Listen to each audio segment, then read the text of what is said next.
Então, pessoal, na aula passada a gente falou, no final da aula passada a gente falou do teorema fundamental, né? O que é que dizia o teorema fundamental? Ele dizia que se uma reta, é perpendicular a duas retas concorrentes de um plano, então ela é perpendicular ao plano, tá? Se uma reta é perpendicular a duas retas concorrentes de um plano, o plano alfa, então essa reta vai ser perpendicular ao plano alfa, certo? Esse é o teorema fundamental. Agora nós vamos ver algumas consequências desse teorema fundamental, tá certo? Então nós temos aqui as consequências desse teorema. Então a primeira consequência é o seguinte, né? A primeira consequência é o seguinte: se você tiver uma reta A, tá? Perpendicular à reta B, né? Em O, no ponto O aqui, e A ortogonal à reta C, então A é perpendicular à reta B, nesse ponto O, e A é ortogonal à reta C, ou seja, forma um ângulo reto com a reta C, mas não estão no mesmo plano. Então isso implica que A é perpendicular ao plano alfa, certo? Então essa é a primeira consequência do teorema fundamental, certo? Porque A seria perpendicular ao plano alfa. Veja, A seria perpendicular ao plano alfa pelo seguinte, né? Por esse ponto O aqui, ó, tá? Por esse ponto O aqui, eu posso traçar, a gente sabe que a gente pode traçar uma reta paralela à reta C, tá? Então, a gente sabe que por um ponto fora da reta, aí existe uma única reta paralela a uma reta dada. Então, eu posso traçar uma reta aqui, ó, existe uma reta aqui paralela à reta C. Então, eu posso traçar uma reta aqui C', vou chamar aqui de C', tá certo? Uma reta C' paralela à reta C, ok? Então, veja só. Se essa reta A, ela é ortogonal à reta C, significa dizer que a reta A forma um ângulo reto com a reta C, tá? Ela forma um ângulo reto, mas não estão no mesmo plano. Então, a reta A forma um ângulo reto com a reta C. Se C e C' são paralelas, são retas paralelas, então A vai fazer um ângulo reto com C' também, tá? A forma um ângulo reto com a reta C, e C é paralela a C', então A forma um ângulo reto com a reta C' também, tá? Como A intercepta C' no ponto O, né? Ou seja, A e C' tem como ponto de interseção esse ponto O aqui, então A é perpendicular a C', ok? E aí nós vamos ter o seguinte, ó, que A é perpendicular a B, né? Que a gente partiu do princípio que A é perpendicular a B, ó, tá vendo? A é perpendicular a B, ou seja, forma ângulo reto com B e intercepta B aqui no ponto O. Então, A é perpendicular a B. A gente partiu disso aqui, né? Que A é perpendicular à reta B. E agora, a gente tem que A é perpendicular à reta C'. Tá certo? Perpendicular à reta C'. Então, eu tenho que A, essa minha reta A, ela é perpendicular a duas retas concorrentes do plano alfa. Certo? A é perpendicular a duas retas concorrentes do plano alfa. Se a reta A é perpendicular a duas retas concorrentes do plano, a gente sabe pelo teorema fundamental que A vai ser, então, perpendicular ao plano alfa. Então, A vai ser perpendicular ao plano alfa, certo? Então, essa primeira consequência está demonstrada, certo? A segunda consequência é essa aqui.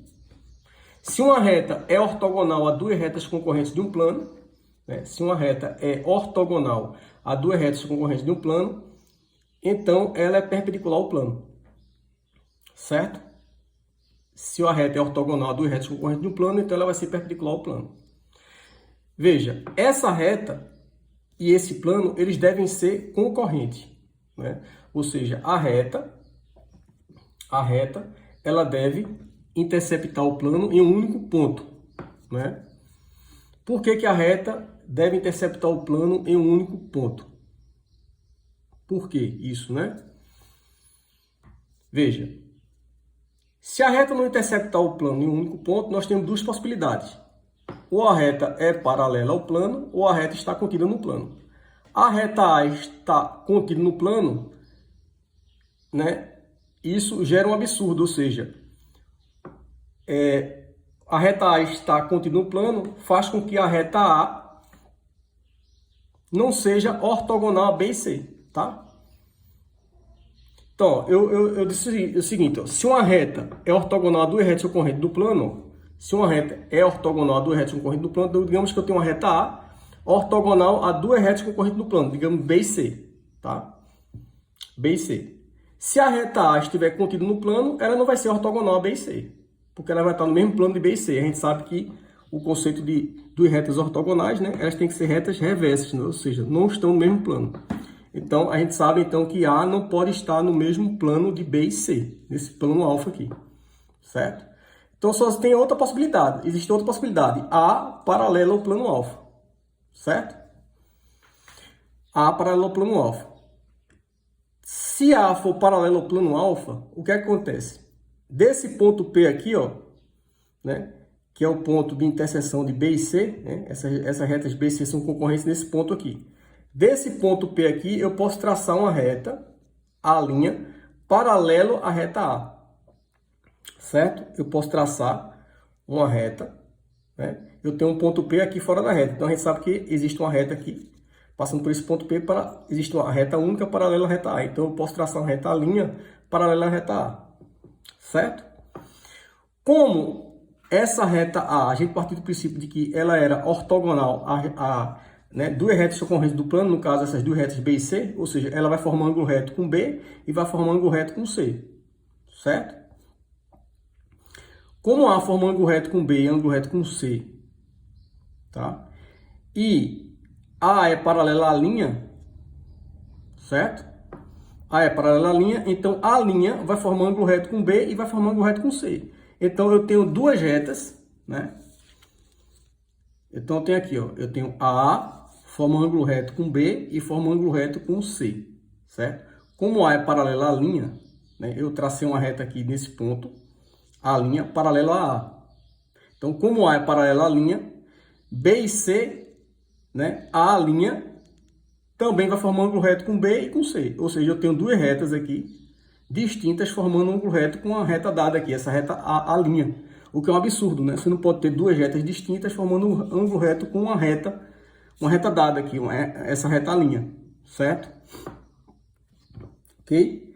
De forma que a reta A também não pode ser paralela, então, ao plano alfa. Então, a reta A não pode estar contida no plano alfa, porque senão essa reta A não seria ortogonal a essas duas retas concorrentes, né?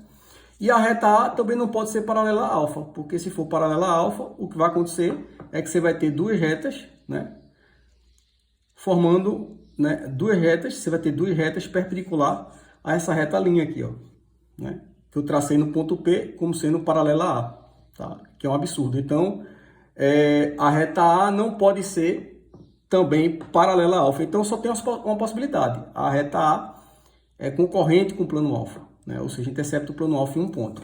Okay? Então, veja. A reta A, então, intercepta o plano alfa em um ponto, tá certo? Esse ponto O aqui, que eu chamei aqui de O, né? Esse ponto O, né, ele está fora dessas retas B e C, ok? Porque a reta A, ela é ortogonal a essas duas retas, né? A gente partiu do princípio que a reta A é ortogonal às duas retas, então esse ponto O está fora, né? Porque senão a reta A não seria ortogonal a essas duas retas B e C, certo? Então, a reta A vai interceptar o plano alfa em um ponto O fora dessas retas B e C. Então, por esse ponto O aqui, ó, eu posso traçar uma reta C', né, paralela à reta C, e posso traçar uma reta B' paralela à reta B, né? Esse ponto O que está fora das retas B e C, né, desse ponto O que está fora das retas B e C, eu posso traçar uma reta C' paralela à reta C e uma reta B' paralela à reta B, certo? Como A é ortogonal a B e C, ou seja, A forma um ângulo reto com B e C. Como A forma um ângulo reto com B, tá? E B é paralela a B', então A forma um ângulo reto com B'. Como A e B' tem um ponto de interseção, então A é perpendicular a B'. Como A forma um ângulo reto com C e C é paralela a C', A forma um ângulo reto com C', certo? A forma um ângulo reto com C', e como A e C' tem um ponto de interseção, A é perpendicular a C'. Então, eu tenho que A é perpendicular a B' e A é perpendicular a C'. Como A é perpendicular a B' e A é perpendicular a C', ou seja, eu tenho A é perpendicular a duas retas concorrentes do plano alfa. Então, se A é perpendicular a duas retas concorrentes do plano alfa, pelo teorema fundamental, A é perpendicular a alfa. Certo? Então, está demonstrada essa segunda consequência, né? Ou seja, está demonstrado que se uma reta é ortogonal a duas retas concorrentes de um plano, então ela é perpendicular ao plano, né? Se ela é ortogonal a duas retas concorrentes de um plano, primeiramente, ela tem que ser concorrente com o plano, né? Não pode ser nem paralela nem contínua no plano. Ela tem que ser concorrente com o plano, não pode ser paralela nem contínua. E o que vai acontecer é que, né, ela é concorrente com o plano, ela vai ser o quê? Né? Ela vai ser perpendicular ao plano alfa, como foi demonstrado aqui, certo? Ou seja, se uma reta é ortogonal a duas retas concorrentes de um plano, então essa reta vai ser perpendicular ao plano alfa, certo? Dessas consequências, né, nós temos o seguinte. Nós temos que, se uma reta forma um ângulo reto com duas retas concorrentes de um plano, então ela é perpendicular ao plano. Isso aqui é uma generalização do teorema fundamental. Lembre-se que o teorema fundamental diz que se uma reta, né, é perpendicular a duas retas concorrentes de um plano, ela é perpendicular ao plano. Isso é o teorema fundamental. A generalização do teorema fundamental fala que se uma reta forma um ângulo reto com duas retas concorrentes de um plano, então ela é perpendicular ao plano. Essa aqui é a generalização do teorema fundamental, certo? Formar ângulo reto com duas retas de um plano, nós temos três possibilidades, né? Uma reta formar ângulo reto com duas retas concorrentes de um plano, nós temos três possibilidades. A primeira possibilidade é o caso do teorema fundamental, ou seja, essa reta, né, ela é perpendicular às duas retas concorrentes do plano, né? Esse é o caso do teorema fundamental, né? A reta A é perpendicular às duas retas concorrentes de um plano, a duas retas concorrentes de um plano. Segundo caso, né, de uma reta formar ângulo reto com duas retas concorrentes do plano, é a reta A, né, ser perpendicular a uma das retas concorrentes e formar ângulo reto com a outra. Então, ela vai formar ângulo reto com as duas retas, né? Ela forma ângulo reto com as duas retas, mas ela é perpendicular a uma das duas, certo? Ela forma ângulo reto com ela forma ângulo reto com as duas retas, certo? B e C, mas ela é perpendicular a uma das duas, no caso aqui a reta B. O terceiro caso de uma reta formando ângulo reto com duas retas concorrentes de um plano é esse terceiro aqui, em que você tem a reta A, né? A reta A, ela forma ângulo reto com B e C, mas ela não é perpendicular a nenhuma das duas. Então, recapitulando. Uma reta forma ângulo reto com duas retas concorrentes do plano, nós temos três possibilidades. Esse é o caso do teorema fundamental, né? A reta A forma ângulo reto com B e com C, e além disso, a reta A ela é perpendicular a B e C, né? Ela não só forma ângulo reto, mas ela é perpendicular, ou seja, ela está no mesmo plano das duas. Ela está no mesmo plano de B e está no mesmo plano de C. Ela intercepta, né? B e C. Então, ela forma ângulo reto com B e C e intercepta B e C, tá? Ou seja, ela é perpendicular a B e perpendicular a C. É o caso do teorema fundamental. Então, nesse caso aqui, a reta A forma ângulo reto com B e com C, e ela é perpendicular a B e C. Aqui, a reta A, ela forma ângulo reto com B e C, mas ela é perpendicular a uma das duas, certo? E aqui, a reta A forma ângulo reto com B e C, mas ela não é perpendicular nenhuma nem outra, certo? Essas são as três possibilidades. Ok? Como consequência da generalização, né? Como consequência da generalização do teorema fundamental, né? Essa generalização aqui do teorema fundamental, que a gente acabou de ver, né? Como consequência dessa generalização aqui do teorema fundamental, certo? E da consequência da definição de reta e planos perpendiculares, qual é a consequência da definição de reta e planos perpendiculares? Né? Qual é a consequência? A gente viu na videoaula, né? A consequência é que, se uma reta é perpendicular a um plano, então ela forma ângulo reto com qualquer reta do plano, né? Se uma reta é perpendicular a um plano, então ela forma ângulo reto com qualquer reta do plano. Essa é a consequência da definição de reta e plano perpendiculares. Então, como consequência da generalização do teorema fundamental e dessa consequência da definição de reta e plano perpendiculares, nós temos essa seguinte condição necessária suficiente, ou seja, uma condição necessária suficiente para que uma reta seja perpendicular a um plano, né, é formar ângulo reto com duas retas concorrentes do plano. Ok?